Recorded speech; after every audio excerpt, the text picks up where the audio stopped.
Olá, eu sou Pedro Colli, médico dermatologista, e hoje nós vamos conversar sobre tricotilomania. Meu Deus, Pedro, o que significa tricotilomania?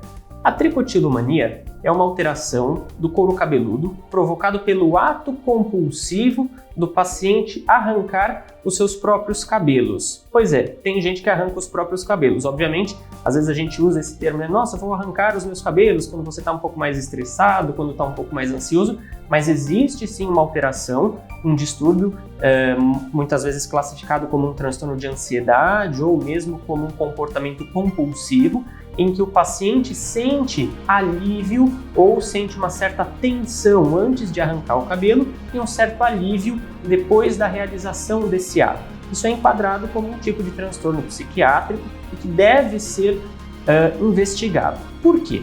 A tricotilomania é uma doença que normalmente acomete pacientes mais jovens, como crianças e adolescentes iniciando a idade da adolescência, podendo também acometer pacientes adultos. Qual que é o grande X da questão da tricotilomania?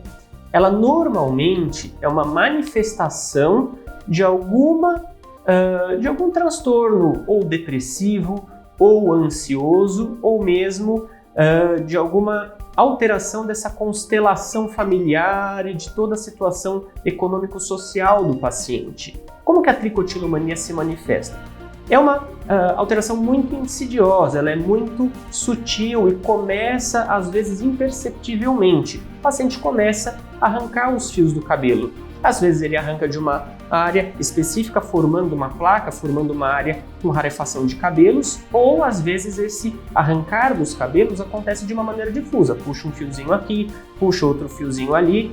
Muitos pacientes se dão conta de que arrancam os cabelos. Isso já é muito mais fácil, porque quando o indivíduo tem consciência daquilo que faz, é mais fácil da gente abordar, é mais fácil da gente conversar. Mas existem aquelas pessoas que não se dão conta, que fazem isso de uma maneira inconsciente. E aí se torna um pouquinho mais difícil, porque o diagnóstico ele tem que ser muito sutil. É um trabalho de Sherlock Holmes para a gente investigar um quadro de tricotilomania. Normalmente o paciente chega no consultório com essa queixa, está perdendo o cabelo ou está com uma areazinha de falha.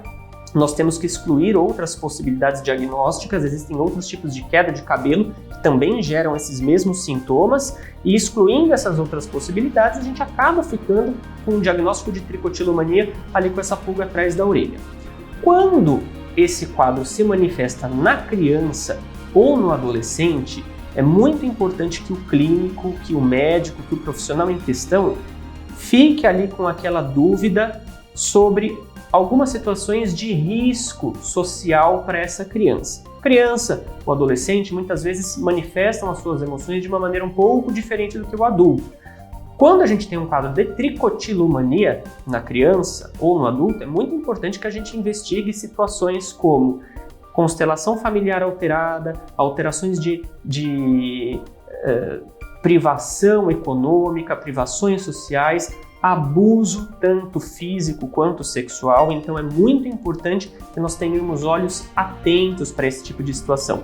Não estou dizendo que o paciente com tricotilomania sofre de todas essas situações, mas na vigência de um quadro de tricotilomania é muito importante que a gente faça essa investigação e não deixe passar uma possível alteração. Pedro, como que a gente trata a tricotilomania?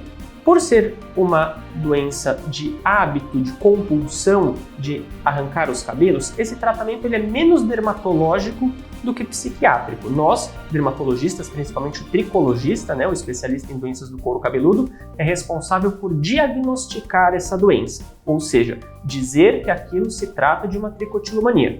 A partir daí, é importante que o paciente tenha um psiquiatra, um psicólogo, um terapeuta, para que a gente possa, em conjunto, realizar todos esses tratamentos. A nossa sociedade hoje é bastante ansiosa, Celular, rede social, a gente está sempre atrasado em alguma coisa e às vezes a gente acaba manifestando todos esses transtornos de ansiedade no nosso corpo. Além da tricotilomania, só para citar, existem outras doenças como o líquen simples crônico, por exemplo, que é o ato compulsivo de coçar, coçar e coçar. Então, se você está perdendo cabelos, ou se você conhece alguém que tenha tricotilomania, procure o profissional médico e nós te orientaremos. Muito obrigado e até a próxima!